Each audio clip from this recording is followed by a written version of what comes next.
guys, welcome back to another episode of the Men's Lair. I'm here with a special guest, Tam. Such a beautiful young lady. Thank you. Thank you for being on the show today. Yeah, thank you for having me. So Tam is actually from Brazil. So this is our first brasileira here on the show. We're just gonna go a little bit about who she is, her story. I was talking to her a little bit behind cameras, and she has a very interesting story, full of adversity, especially being born in Brazil and then coming to the States. But we're gonna just talk a little bit about her story and who she is and how she came to be. So, Tam, just give a little bit of an introduction of kind of like who you are, what you do. Okay. I'm Tam. I moved to California about 10 years ago, and I work as an interior designer. That's my practice. And I've been in Santa Barbara for over 10 years as well. I first moved to Los Angeles, but I thought that Los Angeles is really cool to spend the weekend, but not to live there. And I've been living here. When I moved to here, I did not speak any English, did not know anybody pretty much. And I felt that I never chose Santa Barbara, but Santa Barbara chose me because I never thought that I was going to, first of all, live here and be able to afford to live here. And when I moved to here, I didn't speak any English and I didn't know anybody. So I moved to Isla Vista to live and attend to SBCC, and I made a lot of friends that was going to UCSB from all over the world. So they also did not speak any other languages, so they had to speak English. So that was easier for me to learn English by direct exposure.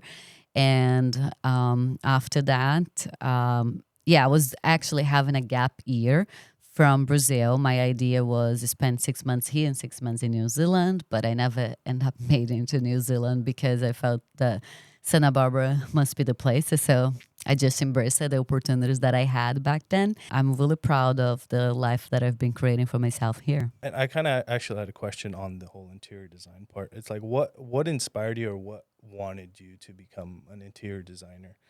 Because it's actually a career that I actually chose as well too during when I was going to City College and stuff like that. I wanted to be an architect, interior designer. And then I started doing the classes. I liked it, but I didn't love it, Mm-hmm. And so I just want to know kind of what inspired you to become an interior designer. Thank you for that question. Nobody actually ever asked me that question. But the reasons behind is one, I was born in a beautiful home, but in Brazil, but it was not in a great neighborhood. So my father decided that, which is very true, like the environment shapes you. So he decided that we should be moving to a better neighborhood that had, more better schools, better opportunities, was actually closer to the beach, which we love, spend time on it. So, but the house was not great. The house was terrible, I still have nightmares from that house.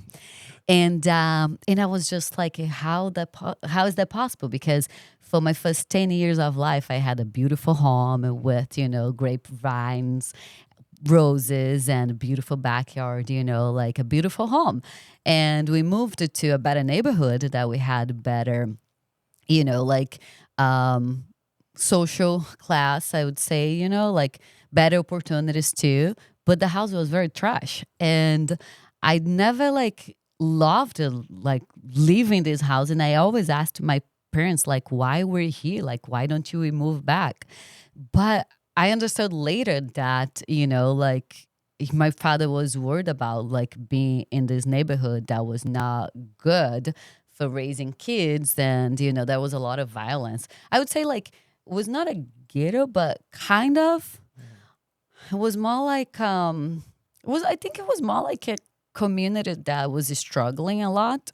And then also there was a lot of violence, which I never experienced, but, my family did, and they thought that was not a place to raise 4 kids in there.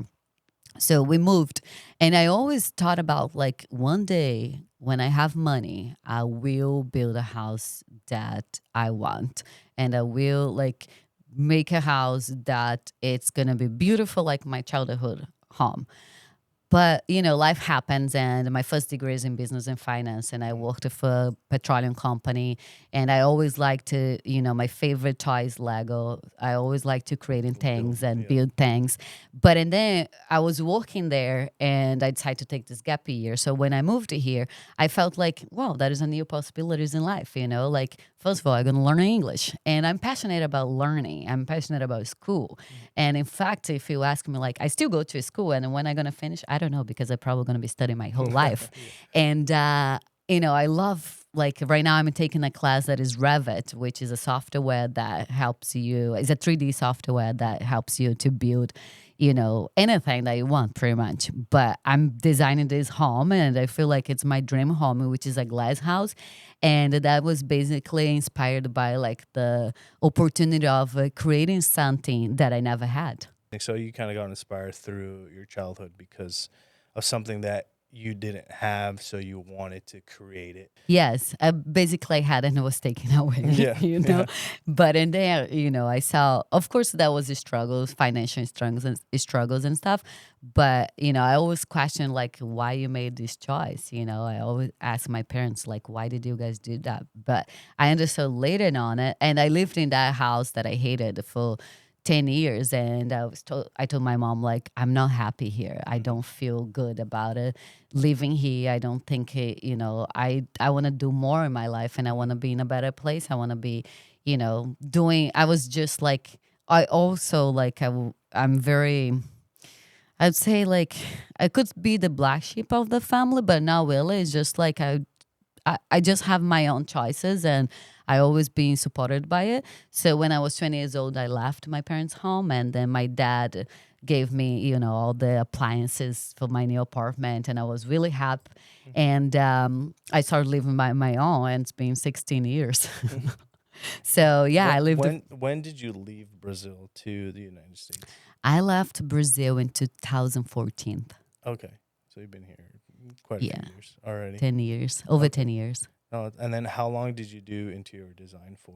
I've been doing interior design for the past 4 years, almost 5. Okay, and then locally Santa Barbara, or did you do a lot of, like, outside? Yeah, I had a small project that I only helped outside of the U.S. that I helped a little bit. This client with Hun House in Costa Rica.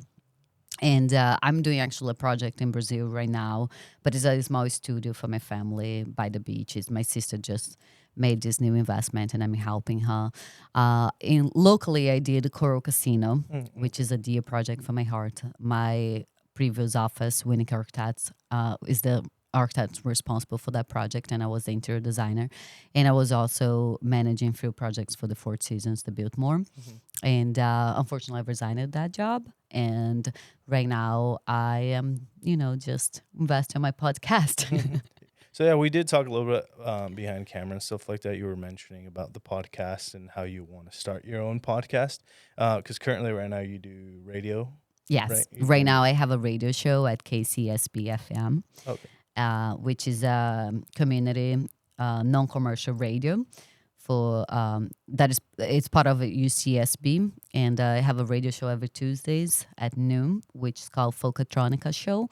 I play electronic music for independent labels. Oh, that's awesome. Yeah, and then going back to the podcast, why is it that you want to start a podcast? Or I think, well, first off, what's the name of the podcast that you? So the podcast names is Life in Design. So that started last summer when I did this experimental on Spotify that I had a podcast, 7 episodes. I launched it, and I was just doing for fun, to try something new. And I always felt that I had so much to say. I have so much to say. I still do, and I always like to, communication is something that for me, it's major. It's part of my life. And I feel like if we can channel to help others to have better communication, understand their feelings, understand themselves, and make people inspired by life. And I feel like the world is already too bad. There's too much negativity in there. So I try to, help my friends and my family and people around me to feel good about themselves, because if I don't have anything good to say, I just don't say anything. But the idea with the podcast that's called Life in Design, it's to help people to create the design, to create the life that they have been dreaming of, you know. And I am a designer naturally. Like I've been designing my clothes since I was like 12 years old, very young age. I've been, you know, like I design sometimes my clothes, my jewelry, you know, like homes, and I feel like anything I can dream of, I can make it happen. And the idea is like helping people to create those lives that they've been dreaming of, but they are too comfortable either in the comfort zone or they are too afraid to put themselves out there, you know, whatever that means, like whatever they want to achieve. And I'm a true believer that my mind is so powerful that it can manifest anything I want, you know, and especially when you do something good, more good things come on your way. Oh no, no, absolutely. I believe in that. I believe in the power of the mind and the power of projecting what you want, but also having to believe in yourself that you can and you deserve to attain the things that you want and stuff. Because I can relate to that. I used to be the type of person that like was afraid to step out of my comfort zone or afraid to like to go do something I'm not comfortable with doing, and afraid of being judged from other people as well too. If it wasn't for overcoming that and really changing my mindset and my perspective on things, I wouldn't be where I am today. And it was just a simple switch of a simple perspective switch of, instead of saying that, oh, I have to go do these things, or I have to go do this or that. It's like I get to do these things. Because I mean, to tell you the truth, when I first started doing filming and all that stuff and getting into the industry, I knew nothing about film, nothing, completely nothing.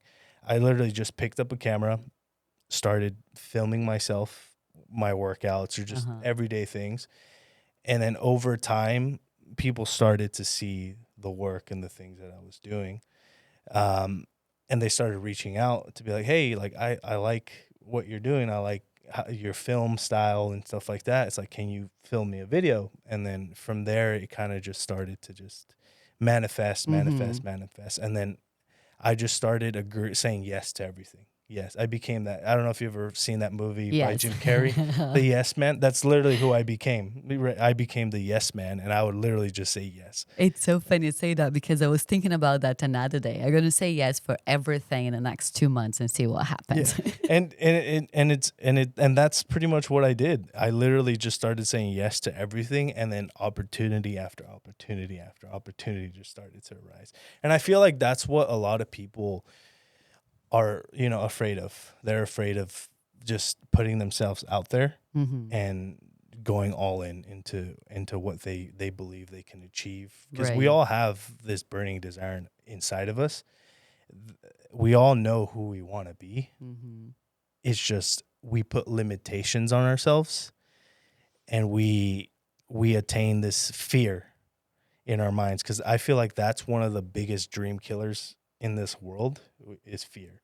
Whether it's fear of being judged by somebody else, or whether it's just fear in failing, or fear in not believing in yourself. One of the things that I heard is like one of the most precious or most valuable things in this life is the graveyard, because so many dreams have just laid there and died because they were afraid to do something, right?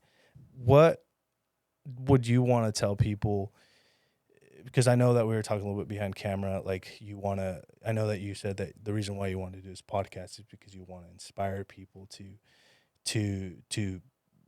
change and to show them that you can be the person that you want to be. So like, what kind of like, what would you tell people that are like that's holding back from, becoming the person that they want to be, or feeling like they're lost, or they need some sense of purpose in their life? Yeah, so first of all, thank you for saying something like you said. I have to, not that I have to, I got to do those things. It's really important when you put in that perspective that you're so fortunate that, yes, you get to, because there's a lot of people that can't do what you do, Exactly. And also, I feel like we're all been living like naturally in the world we've been living based on fear, as you said, of failing, of put yourself up there. But I truly believe on it. Even if I'm scared, I was still gonna do it. That is a Portuguese saying that my sister, she always says, that she reminds me of. It says something like this: "Não me julgue pela coragem que você não tem," which is basically translating like, don't judge me for the lack of courage that you have. Which is very true, because we usually afraid of, how people gonna see us, or like how, they're gonna portray us. But they are not, they are more scared of doing things than we are, like, and then of course people are gonna be judging you. I'm not worried about people judging me. I could care less at what people think about me, but the thing is, like, for me, what is more important is, like, when I decided to do something I want to do well done, and when I want to do with my heart in it, I want to put all my energy on it. Doesn't matter what it is. But even if I'm scared, like, yes, I'm scared of having my own podcast. I'm scared of putting myself up there. But even though I just feel like the calling is so big that even though I'm nervous and scary, I will do anyway. Like, we do a lot of things when we're scared, and then once it's done, we're just like, oh, that was it. Well, that did not feel that. That was not a big deal, because we overcome our fears. And being living out of fear is just like a way of a mind controlling us, and it's taking away the opportunity for us to not just grow, but to face new challenges that can become opportunities of changing, and then create the life that we want and become the person that we want. So I'm a true believer of, like, even though I'm scared, I will jump, like, even though I'm scared, I will take that flight. Even though I'm scared, I will do that, like, 30 miles hike, like, and when I got into the mountain, I just asked for the mountain gods to let me out, it's kind of like this. And I feel like, for me, it's really important to have the mentality of, I'm going to step to do this, and I will do the best way I can, and I will give my best, even though if I'm scared or not, even though it's hard, or, if it's something that it's gonna take a lot of energy from me, it's always gonna give me something. It's always gonna teach me something. So I'm driven by, like, learning and overcoming. That's where growth is truly made, in in that zone of uncomfortable. Being uncomfortable. That's where you truly grow, and it's funny because when you do something you're uncomfortable doing and you accomplish it, you feel like the most incredible person ever. You start to understand and realize and put this mindset shift where you pretty much say, okay, if I did this, like, now imagine what else I can do, right? So then you start to motivate yourself and attack and attack and attack. Yeah. And attack. Like, for me, it's like, I already left a country that I was born, I already left my family. Like, I have no family members living here.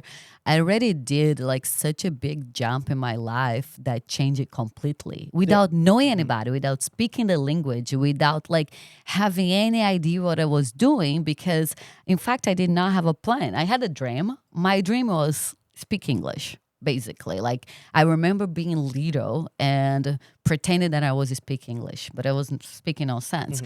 And I remember, like, I needed to communicate with people in different languages. That was like, it's my goal in life. I like to speak different languages, and I just think, like, again, communication is like a gift. And if we're able to communicate, and if we're able to help people to understand their emotions and feelings, and, overcoming those feelings, that's, the best feeling, but I feel that is nothing better than a feeling of something that you've accomplished. Like when I have a project that is done, like it's such a good feeling to have like, wow, this is done. Okay, thank you, next. Like what's next?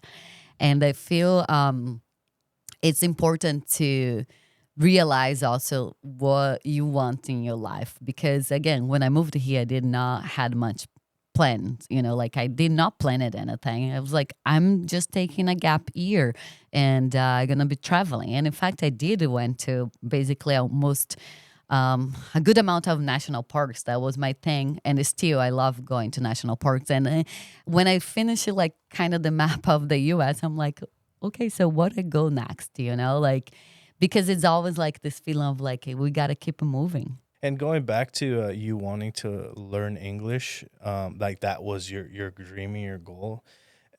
Sometimes it's a lot of times we overcomplicate our dreams and our goals because we see this big goal, this big dream that we like, I'm never going to be able to achieve that.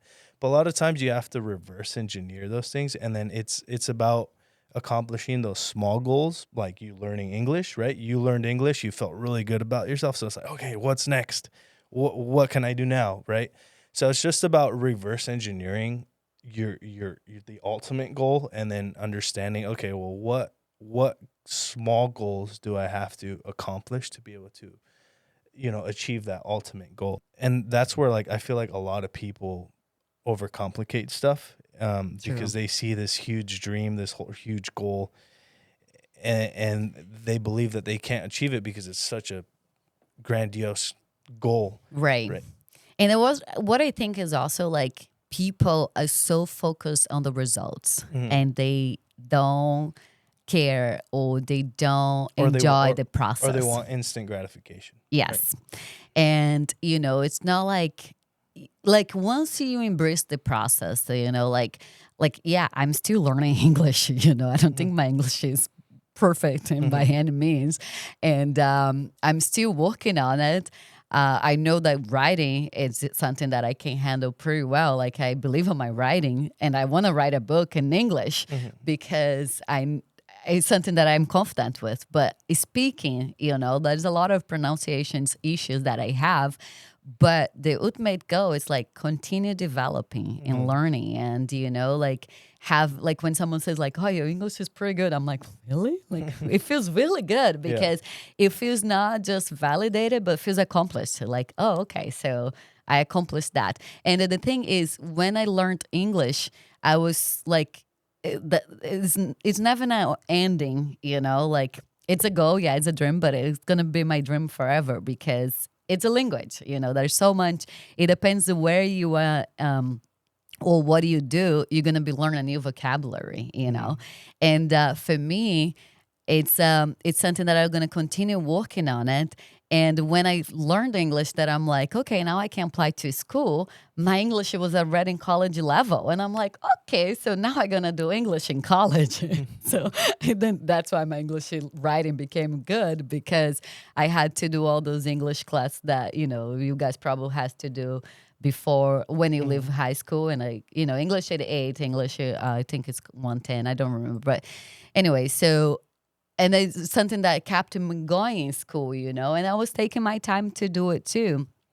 But I feel like the ultimate goal in life is to have goals. Even though if your goal is to, I don't know, like if your dream is to do a little mini vacation to, I don't know, Mexico, do it. Do it. Because even though people are so afraid of doing things because, cost money or they can't do it or they're afraid of doing it alone, the feeling of get it done, it's incredible. And yeah, everybody can accomplish, I feel like we are all capable of incredible things if we just put our minds and if you trust the universe, I feel like when we trust the universe, when we trust the source of love, that energy that we come, like I feel we also have to be responsible for the energy that we bring to the space. So it's our mind, our bodies, when we're conscious, like, yeah, we're capable of achieving anything. Yeah. And I feel like what you give out to the world, you receive as well too. So obviously, if you're always negative, or you're being a bad person, or you're always just projecting all this negative energy out, well, that's what you're going to receive at the same time. And that's one of the reasons why too, probably why you're not progressing, or why you're not, climbing your ladder, right? It's just that I believe that we're very energetic beings, right? Like we absorb energies, right? If I'm very negative, you could feel that negative energy, right? If I'm very happy and excited, what's going on? Why you'll also feel that emotion and that energy, right? So I feel like a lot of that too is like you really have to think about the type of person that you want to be, and working on yourself every single day to become that 1% better, because becoming 1% better, eventually what happens, you get to 100%, right? Yeah, it's embracing the process, like it's not that things is not going to happen to anybody overnight, it's like, it's the thing that you have to working on it. And I feel like, you have to work on your mind, you have to work on your body, and then you have to work on your soul. And when you do good things happen to you, because it's called karma, right? And once you were conscious and responsible for the energy that you put out there, the love you take is equal to the love you make. Like I love that song from Beatles, and it's very true. And I truly believe that whatever we give, we receive it. And I also believe that we're capable of giving what we never had, because we're capable of creating that. And we have, ways of being inspired by people, by situations, by emotions that we never had access to it, but we can create that for yourselves, Any last comments that you want to tell anybody, or the viewers watching, anything that you want to let them know? I just want to highlight that if you have a dreaming hard, write it down, create goals and small steps, and just don't worry about like when you're gonna make it happen. Just embrace the process, and step by step, and also like take care of your mind, take care of your thoughts, because those shapes us and shapes the way we see life, and ultimately helps us to get to our goal. And I feel like we're all capable of design the life that we want. So I would say to whoever's listening, just do it. Don't be afraid. And if you are, just do it anyway. Thank you so much for having me. Is there any, I know that, where can people follow you? Are you on social media? Yes, I am on Instagram only. What's your Instagram? My Instagram is Tham Penhafiel. Okay. T as a Thomas, HAM. Dash, I don't know if it's an underline, and the underscore, Penhafiel. It's P as a Peter, ENHAFIEL. Tham Penhafiel. Awesome. We'll put that on there under her, and then in the description as well too. But and then your show. Where can they listen to you? So we're a work in progress, and we're gonna be launching soon. I can come here and give an update. And then your radio show was... So my radio show... Oh, so that's the show you're talking about. I thought that were the podcast. Both of them, but the radio show, because that's what you have currently. The radio, yes. The radio show that's right now on air every Tuesday on KCSB FM in Santa Barbara, 91.9. Every Tuesday at noon, Folkatronica show, which I play electronic music for whoever likes it. Awesome. Perfect. Well, I loved having you. It was an awesome interview. Thank you so much. I appreciate your time. If you guys want to see her back again, we can do a part 2. Just comment below, and we'll have her back on the show. Yes, and we are working on having my podcast on there too, which is called Life in Design. And we'll see where the road takes us. Yeah, absolutely. Awesome. Love having you. Thank you. Yeah.